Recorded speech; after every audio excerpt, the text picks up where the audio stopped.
হরে কৃষ্ণা। রাধে রাধে বন্ধুরা, আমাদের বৃন্দাবন প্রমিতাই শুক্লা চ্যানেল আমাদের সকলকে স্বাগত।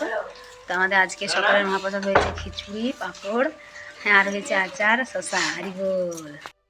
তো আমাদের বন্ধুরা ভক্তরা সকালে খিচুড়ি প্রসাদ পেয়েছে, এখন ওনারা দর্শনে বেরোবেন। হরি বল। মাতাজি কেমন লাগলো আজকের প্রসাদ? রাধে রাধে। তো মাতাজি এখন দর্শনে বেরোবেন। প্রভু কেমন লাগলো সকালের প্রসাদ? হরি বল। রাধে রাধে বন্ধুরা, তো আমি এখন দুপুরে রান্না করছি। আমাদের ভক্তবৃন্দরা গেছেন দর্শনে, বিভিন্ন মন্দির দর্শন করতে গেছেন। প্রভু আজকে ফোনটা বাড়িতে রেখে গেছেন। তো আমি কী কী আইটেম করছি আজকে দুপুরের ভগবানের জন্য সেগুলো আপনাকে দেখাবো। হ্যাঁ, একসাথে 3টে গ্যাস অন করেছি, তাহলে তাড়াতাড়ি রান্না হয়ে যাবে। দেখাচ্ছি এখন বন্ধুরা। এটার মধ্যে পালং শাক হচ্ছে। তো দেখুন, পালং শাকটা আমি এক মাতাজির কাছে শুনেছিলাম যে ওটাতে আমি এই যে ঝাঁঝরির মধ্যে আগে কী করেছিলাম, জলে এটা ভালো করে ধুয়ে তারপরে যদি একটু লবণ দিয়ে মাখিয়ে রাখা হয় তাহলে জলটা ঝরে যায়। তাহলে এই যে পালং শাকটা এখন দেখুন জল কিন্তু কম বেরোবে, আর না হলে পালং শাক দেখুন অনেক জল বেরোয়। তো এটা আমি শুধু শুকনো লঙ্কা আর জিরে ফোড়ন দিয়ে পালং শাকটা বসিয়েছি। অল্প লবণ দিতে হবে, কারণ শাকে বেশি নুন হলে খারাপ দেখায়। তো এখানে আমার এই একটা গ্যাস, আর দেখুন এই একটা গ্যাসে আমি কী করেছি, এটা ডালটা হয়েছে, পনির আলু সবজি হবে। তো তার জন্য আমি এখানে আলুটাকে লবণ আর হলুদ দিয়ে মাখিয়ে এখানে আলুটা ফ্রাই করছি। তেলের মধ্যে ফ্রাই করা হচ্ছে এখন। আর আজকে হবে পনিরের পকোড়া, তো সেগুলো আমি এখন দেখাচ্ছি আপনাদের। এই দেখুন বন্ধুরা, পনিরের পকোড়া হবে। তো পনিরের পিসগুলো এরকম সাইজের কাটিং করে নিয়েছি, আর এখন এই পিসগুলো আমার কাটিং করতে হবে। এই যে পনির আলুর যে সবজি হবে তার জন্য পনির এখানে কাটিং করা হচ্ছে, যে এগুলো আমার এখনও বাকি আছে।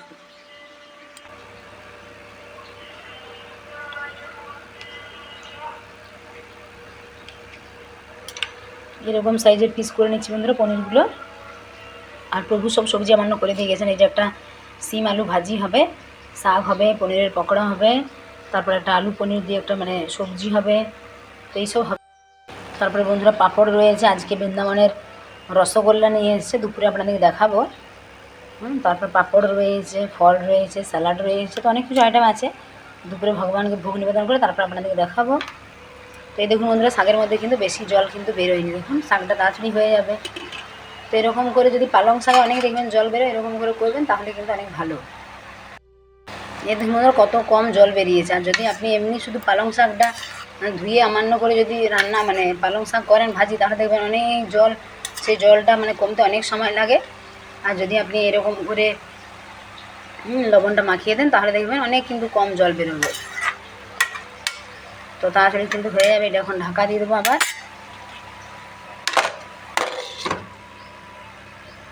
দেখুন বন্ধুরা, পনিরের মধ্যে হালকা করে লবণ আর হলুদটা মাখিয়ে নিয়েছি। আর এই আলুটা আমার এখন রেডি হয়ে গেছে, এটা ফ্রাই হয়ে গেছে। এখন আমি এটা তুলে নেব, তারপর পনিরগুলো ভেজে নেব। এই দেখুন বন্ধুরা, যখন আমাদের অনেক বেশি ভক্ত হয় তো এই গ্যাসটার মধ্যে আমরা করি। আর আমার আরেকটা যে সিলিন্ডার রয়েছে সেখানেও একটা চুলো রয়েছে, সেখানে আবার 3টে ওভেন রয়েছে। তো তাড়াতাড়ি রান্না হয়ে যায়। কয়েকদিন পরে আমাদের অনেকজন ভক্তবৃন্দ আসবে, প্রায় 16 জন আমার বাপের বাড়ির থেকে। তারপরে আরও অনেক জায়গায় রান্না হবে এখানে, তো সেগুলো আপনাদেরকে দেখাবো। তো অনেক ভক্তবৃন্দরা সবাই আমাদের ইস্কনের ডিভোটি, তো সবাই আমাদের সাথে হেল্প করবে, তো একসাথে হয়ে যাবে। এই দেখুন এরকম করে ভেজে নিলাম, আর তারপরে এটা ভাজবো আবার। এই দেখুন আলুটা যদি অনেক বেশি আপনি আঁচ দেন, হিটটা অনেক বেশি হয়, তাহলে আলুটা পুড়ে যায়। আর যদি কম আছে কম ফ্লেমে যদি ভাজা হয় তাহলে আলুটাও সেদ্ধ হয়ে যায়। আর খুব যে কালার চলে আসবে বাদামি তা হবে না, পুড়ে যাবে না আলুটা। ঠিক আমার ভাজা হয়ে গেল। তো আমি তো বন্ধুরা আগে এত রান্না জানতাম না, ধীরে ধীরে রাধারানীর কৃপায় এত ভক্তবৃন্দের রান্না করতে পারছি। তো এটা হলো সব বৈষ্ণবের আশীর্বাদ। আমার প্রভু আমাকে অনেক সহযোগিতা করেছেন, অনেক শিখিয়ে দিয়েছেন। তো এরকম করে মানুষ ধীরে ধীরে শিখে যায়, তাই না? এই দেখুন বন্ধুরা, সব আলু কিন্তু আমার তোলা হয়ে গেল। তো এখন আমাদের একটার পর একটা গ্রুপ আসছে, এত ভক্তবৃন্দের সেবা করা। এটাও রাধারানী আমাদের অনেক বড় একটা দায়িত্ব দিয়েছেন।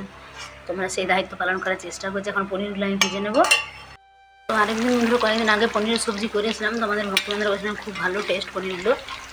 এখানে অনেক দোকানে তো বৃন্দাবনে পনির পাওয়া যায়, তো প্রভু একটা ভালো দোকান থেকে নিয়ে আসে যেখানে অনেক ভালো। তো পনিরগুলো অনেক কিন্তু সুস্বাদু হয়, আমাদের ভক্তবৃন্দরা বলেন। তো এখন এগুলো হালকা করে ভেজে নিয়ে তারপর আমি এগুলো তুলে নেব পনিরগুলো।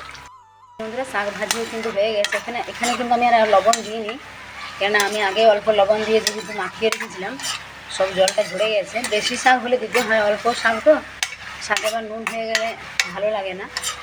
তো এই দেখুন শাক ভাজি কিন্তু রেডি হয়ে গেছে।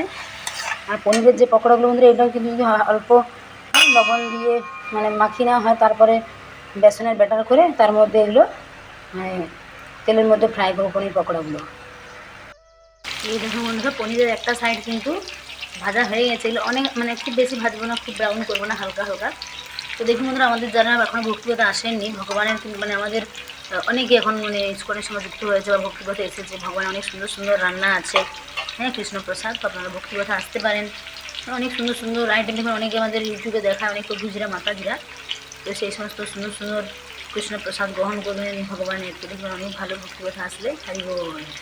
বন্ধুরা, পনিরগুলো কিন্তু ফ্রাই হয়ে গেছে, সেগুলো আমি এখন তুলে নেবো এবারে। তারপর আরেকবার ভেজে নেব। তো আলু পনিরের রসা কিন্তু বন্ধুরা অনেক ভালো লাগে। তো পনিরের অনেক রকমের আইটেম হয়। এই দেখুন বন্ধুরা, আমার পনির ভাজা কিন্তু কমপ্লিট। আর এখানে সিম আলু ভাজি করব। আর এদিকে বেগুনটা আমি এরকম গোল গোল করে নিয়েছি, নুন হলুদ মাখিয়ে নিয়েছি। এরকম বেগুন ভাজি অনেক পছন্দ করে, তাই না? এখন এগুলো ফ্রাই করে নেব, তেলে ভেজে নেব এগুলো। এই দেখুন বন্ধুরা, বেগুনের একটা সাইড হয়ে গেছে, আর একটা সাইড হচ্ছে এরকম গোল গোল। বেগুন ভাজি দিয়ে অনেকে কিন্তু রুটি খেতেও ভালোবাসে, হ্যাঁ, এটা দিয়ে মুড়িও ভালো লাগবে। আর অন্য অন্য সব মানে বেগুন ভাজি অনেকেরই পছন্দ। এটা আরেকটা সাইড হলে আমি এটা তুলে নেবো বেগুন ভাজিগুলো। এই দেখুন বন্ধুরা, সিম আলু ভাজিও আমার হয়ে গেছে। তো বৃন্দাবনে বন্ধুরা সিমটা দুরকম পাওয়া যায়। একটা আমাদের মানে আমাদের ওয়েস্ট বেঙ্গলে যেমন পাওয়া যায় একটু বড় বড় মানে চওড়া চওড়া, এখানে দেখুন একটু সরু সরু ভাব। তো এরকম আমার সিম আলু ভাজি হয়ে গেল। এখন আমি পনির পকোড়া করব। আর যেটা আমার আলু আর পনিরটা ফ্রাই করা আছে, ভাজা আছে, সেটা পনিরের রসা বানাবো। তারপর অন্ন হবে, তাহলে অন্নটা গরম থাকবে লাস্টে। ওনারা তখন সেই সময় ভক্তবৃন্দরা চলে আসবেন, তারপরে এসে প্রসাদ পাবেন। এই দেখুন বন্ধুরা, পনির পকোড়াও কিন্তু রেডি হয়ে গেছে। দেখুন, সেগুলো একটু পরে এবার তুলে নেবো পনির পকোড়াগুলো। আগে একটু লবণ দিয়ে মাখিয়ে রাখলে কি পনিরের ভেতরটাও মানে লবণ হবে, বেসনে অল্প লবণ দিলেই হবে। এই দেখুন বন্ধুরা, পাঁপড় ভাজা হয়ে গেল। আজকে অনেক আইটেম, আজকে বৃন্দাবনের রসগোল্লাও আছে, হ্যাঁ, অনেক সুন্দর সুন্দর আইটেম ভগবানের জন্য। সব ভগবানের উপর ভক্তবৃন্দরা প্রসাদ পেতে পারবে। হরি বল। এই দেখুন বন্ধুরা, পনিরের তরকারির গ্রেভিটা রেডি করা হচ্ছে।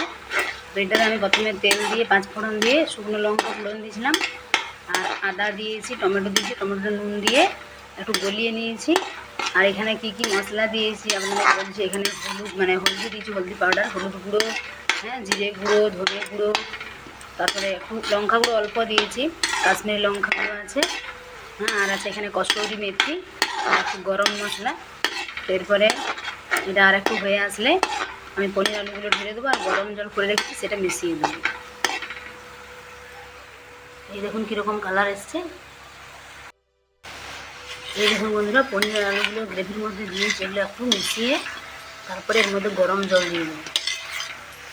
আর লাস্টে ধনে পাতা দিলেও হয়, আমি কসুরি মেথিও দিলেও আরও ভালো। অল্প কসুরি মেথি লাস্টে যদি দেওয়া হয় তাহলে আলাদা সেন্ট হয়। তখন এটা ভালো করে মিশিয়ে তারপর গরম জল দিয়ে দেবো। এই দেখুন বন্ধুরা, এখন এটা ফুটে আসলে তারপরে কিন্তু পনির আলুর রসা একদম রেডি হয়ে যাবে। পনিরগুলো অনেক সফট, যেহেতু পনির আলু আমার নুন হলুদ দিয়ে ভাজা আছে। তো সেই জন্য কী হয়েছে, এখানে যে লবণটা পরিমাণ মতো, টমেটোর জন্য যে লবণ, আর এই যে একটু রসা হবে তার জন্য লবণ দিলেই হবে। তো এটা একটু মানে 5-7 মিনিট ফুটলেই কিন্তু সবজি রেডি। হরে কৃষ্ণা, রাধে রাধে বন্ধুরা। এই দেখুন মহাপ্রসাদ কি জয়। তো আজকে দেখুন অন্ন, এই যে পনির পকোড়া, পালং শাক ভাজি, বেগুন ভাজি, সিম আলু ভাজি, আর এটা করেছিলাম আজ অড়হরের ডাল, এখানে পনির আলুর সবজি যেটা, আর এখানে পাঁপড়, আর এখানে হলো আমাদের বৃন্দাবনের রসগোল্লা। হরি বল, মহাপ্রসাদ কি জয়। তো আজকে অনেক আইটেম হয়েছে, এখন আমাদের ভক্তবৃন্দরা প্রসাদ পাবেন। হরি বল। তো আমাদের ভক্তবৃন্দরা দুপুরের মহাপ্রসাদ পাচ্ছিলেন। তো সবসময় তো ভিডিও তোলা হয় না, তো আমরা একটা ফটো তুলে রেখেছিলাম। তো ওনারা বললেন অনেক সুন্দর হয়েছে, অনেক সুস্বাদু। তো তারপর ওনারা দর্শনে বেরিয়েছিলেন, সকালে একবার দর্শনে গিয়েছিলেন। তো সেগুলো তো তোলা হয়নি, কারণ ফোনটা আমার কাছেই ছিল। তো অনেক মন্দির দর্শন করেছিলেন, ওনারা অনেক খুশি। তো রাধারমণ দর্শন করেছিলেন, অনেক ভিড় হয়েছিল। আর এখন ডিসেম্বরের লাস্টে অনেক ভিড় হচ্ছে বৃন্দাবনে। আর নিধুবন গিয়েছিলেন, নিধুবনটা দেখুন দিনের বেলা অনেক ভিড় হয়, বিকেলটা তো ভিড়। তো ওনারা যেহেতু সন্ধ্যাবেলা গিয়েছিলেন, তো নিধুবনও একটু ফাঁকা ফাঁকা ছিল। না হলে আমরা কয়েকদিন আগে ভক্ত নিয়ে গিয়েছিলাম, প্রচুর ভিড়। তো বিভিন্ন জায়গা দর্শন করার পরে এখানে যে রাসস্থলী যেটা আছে, যেখানে রাস হয় নিধুবনে, প্রতিদিন সেই স্থান দর্শন করেছিলেন। তো বৃন্দাবনে মানে ভেতরে এবং বৃন্দাবনের বাইরে অনেক মন্দির ওনাদের দর্শন হয়েছে। সেই জন্য আমাদের ভক্তবৃন্দরা অনেক খুশি। তো আমাদের এটাই ভালো লাগে যখন ওনারা প্রসাদ পেয়ে বা দর্শন করে খুশি হয়। তো তারপরে ওনারা গেছেন রাধা দামোদর মন্দির। তো রাধা দামোদর মন্দিরে দেখুন কত সুন্দর শৃঙ্গার হয়েছে, হ্যাঁ, চারদিকে কত সুন্দর ফুল দিয়ে সাজানো হয়েছে। এখানে রয়েছে ভগবানের চরণ চিহ্ন, বাঁশির চিহ্ন, খুরের চিহ্ন। তো এটা 4 বার পরিক্রমা করলে গিরিরাজ পরিক্রমার সমান ফল লাভ হয়।